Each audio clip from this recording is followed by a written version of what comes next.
Loves D Punch Out TV. Welcome back to another episode of Crime Watch UK. Yes, it's that time of month again. Can't believe how quick time's flying since I last did the last Crime Watch. But it's that time of month again for the crimes committed in boxing. So who have we got up on the billboard for this month for the crimes in boxing? And don't take this personal. This is just where we have a laugh. This is just called banter. So we've got 4 culprits up on the board today. 4 suspects for suspect behaviour. In at number 4. It's none other than Eddie Hills, aka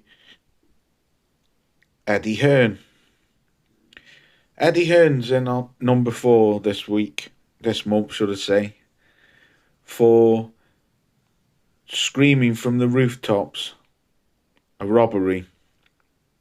Harry Potter was screaming a robbery after the Artur Beterbiev versus Dmitry Bivol fight, screaming all over social media like a little girl, "It's a robbery, it's a robbery, he's been robbed, he's been robbed." Eddie, no he wasn't. I've watched the fight 3 times. The first time I scored it a draw. The second time I watched it on my own, I scored it 115, 113 to Artur Beterbiev, winning the last 2 rounds. I watched it again the third time and I got it exactly the same as the second time. So for me, it was no robbery. You could go with a draw, I wouldn't argue that. But the way how Eddie was crying like a little kid over spilt milk, or he'd had his legs slapped and his sweeties taken off him, this guy was absolutely there was just no need for it. Yes, I can understand he's your fighter, and he's a great fighter, is Dmitry Bivol, but that was no robbery. Not in my eyes anyway. So for Eddie crying like a big baby, I'm going to have to put Harry Potter on the board at number 4 for making out that Artur Beterbiev had robbed Dmitry Bivol of his victory. So you're in at number 4, Eddie. Go and sit down in the corner somewhere, kid. In at number 3, it's the one and only Gentle Ben, aka Benny Hill. Well, it was a Benny Hill comment what he made, something like off the Benny Hill show, should I say, his comment. After Fabio Wardley starched Big Phrase, which I was absolutely gutted by the way, but because I wanted to see the fight play out, but not taking nothing away from Fabio Wardley. Fabio Wardley went out there, starched him, got the job done in fantastic fashion in the first round. Then Gentle Ben, a few days later, comes out with, "We want to look into an investigation into Fabio Wardley's gloves." So after he made that statement, Bricktop, aka Fish Eyes, Frank Warren, absolutely flogged him all over social media on about suing him if he doesn't pack it in, because he was making outlandish suggestions that the gloves were illegal. Fabio Wardley then flogged him himself, thrashed him on air on Boxer Nation, saying he's a clown and he doesn't have a clue what he's talking about. But Bricktop made some very valid points. Bricktop was saying of the day of the inspection of the gloves, when the members from the British Boxing Board of Control came out to inspect the gloves, Ben Shalom wasn't even there. So Bricktop was saying, how do you know what gloves were what when you weren't even there? You weren't there when they checked the gloves, and the gloves were all passed off by the British Boxing Board of Control. So Bricktop was saying he's a fucking clown and he doesn't know what he's talking about. So after that, it seems as if Gentle Ben's slid back under his rock somewhere and gone hiding, because he did come out and make a statement again saying that they were still going to pursue an investigation into the gloves, but it seems to have all been swept up under the rug now, because like I say, Bricktop thrashed him on air, and so did Fabio Wardley. So, oh, Ben Shalom, aka Gentle Ben, or Benny Hill, you're in. First time, I think, you're in for the outlandish remarks about Fabio Wardley cheating with customised gloves or illegal gloves, whatever. So, Gentle Ben, you're in at number 3 for being an absolute prat coming out with that comment. Right, excuse me. Here we go. In at number 2, it's none other than the biggest fraudster in boxing, the biggest drug cheat, the man with the biggest ego in boxing, the man he's like one of them beggars. I don't know how to describe this. You know them fake beggars what make out that they're homeless and they're begging for money on the streets every day, and then they walk round corner and get in a Merc or get in a BMW and drive off. It's that type of guy.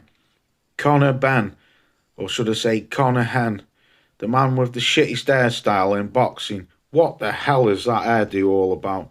You look like a wet paintbrush. So Paintbrush Head's in at number 2 for his hanging around like a bad smell in boxing. You like one of them farts what just doesn't go away, the smell, it just lingers for ages. This guy is an absolute bellend. There's no other word to describe this guy. He's an absolute bellend. You've not beaten anyone. Your best win is Chris Algieri, who you dug up, who had been shot to smithereens years ago.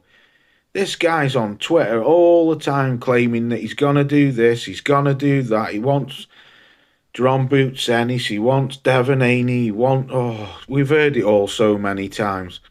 But then his fake beef, what he's got with Chris Eubank Jr., meeting him at the airport when he lands in Saudi, getting up in his face, saying, yeah, you can have it anytime, any place, just let me know you can have it. Then jumping in the ring after Eubank wins his fight with the shittest hairstyle I've ever seen. Mate, listen, you're a drugs cheat, right? Not once, twice. You've never provided any evidence with this so-called 270-odd page dossier, what you've got, and all this scientific proof and blah, blah, blah, blah, blah, blah. Mate, we've heard it. We don't want to see it. We don't want to hear it anymore. Go and serve your ban. Your silent ban, what you're doing. I think his silent ban is coming to an end. This is why this guy's barking. But it's like something off WWE with this fake beef. We know there's no real beef between you. You're just after a payday, a drugs cheat after a payday. That's all it is. Because you've been out the ring for 2 years after popping dirty. So now all of a sudden you're doing all these interviews and all these, all this fake beef shit. You stood next to Eubanks, mate. Eubanks was way bigger than you. You know you've not got no power to hurt Eubank unless you're juicing. So if you do ever end up fighting, I really do wish Chris Eubank knocks you the fuck out. So Paintbrush Head, the man with a dead cat on his head, go and piss off and come back when you've provided your evidence and you're innocent. then we'll get behind you. But until then, fucking jog on. In at number 1, first time on the board for this fucking clown. The man with a dead poodle on his head. Mate, what was all that about? AKA Ben Whittaker, or should we call, he's now known around the boxing world as Ben Quitaker. This guy has been doing all the showboating, getting himself a name, getting a few wins under his belt. People are starting to have a little interest in him. Only goes and gets himself on the Saudi card, doesn't he? If you have a good win, there's plenty more Riyadh days for you, Riyadh season days. Turki Al Sheikh looking forward to seeing what you've got to do, puts you on the card. This guy gets in the ring, starts showboating. He's getting absolutely towed up off Liam Cameron, trying a few tricks. Every time he threw a punch, he was getting counter-punched. To me, he was losing the fight. Then he decides, when the going gets tough, the tough gets going. But this guy decides to, instead of grinding it out like most boxers do, he decides to quit. But not only does he quit, I mean, I've seen some people quit on the stools and stuff like that. Or, you know, the corners just call it a day because he's getting beat up. This guy decided to come out with one of the craziest moves I've ever seen in boxing. He's getting beat up, decides he doesn't want any more, so he goes back towards the ropes, leans on the ropes. Liam Cameron comes in, he decides to backflip himself, plus his opponent, over the ropes. Backflips Liam Cameron over the ropes. To me, nothing was no injury whatsoever. You can hear his corner man telling him, stay down, because even they know he was getting beat up. Liam Cameron gets up, he's fine. All of a sudden, Ben Quitaker, the man with a dead goat on his head, decides that he's got some kind of injury. Fakes an injury because he was getting beat up and quits. But still wins the fight. Now, for me, that's outrageous. So I'm going to call you a bum for that, because that was a bum move what you did. An absolute bum move. In fact, it was fucking hideous what you did. So you're on the board as number 1 for the first time. And for the crimes in boxing, the number 1 spot goes to Ben Quitaker for being an absolute bellend, not digging in like real fighters should, and decides to pull out some bullshit WWE move and backflip himself over the ropes and quit. What was Shawn Michaels called? He was called Heartbreak Kid.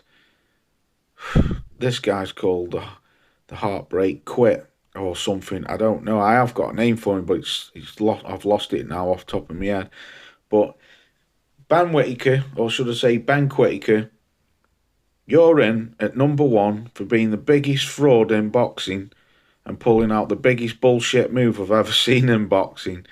So you're the number 1 bellend of the month. And that sort of wraps it up. I hope you enjoy it. I'll be back next month with another one. But all as I can say, like my brother used to say from another mother, tell him, Nick, tell him for what bellends they've been, especially Ben Quitaker. Tell him, peace out.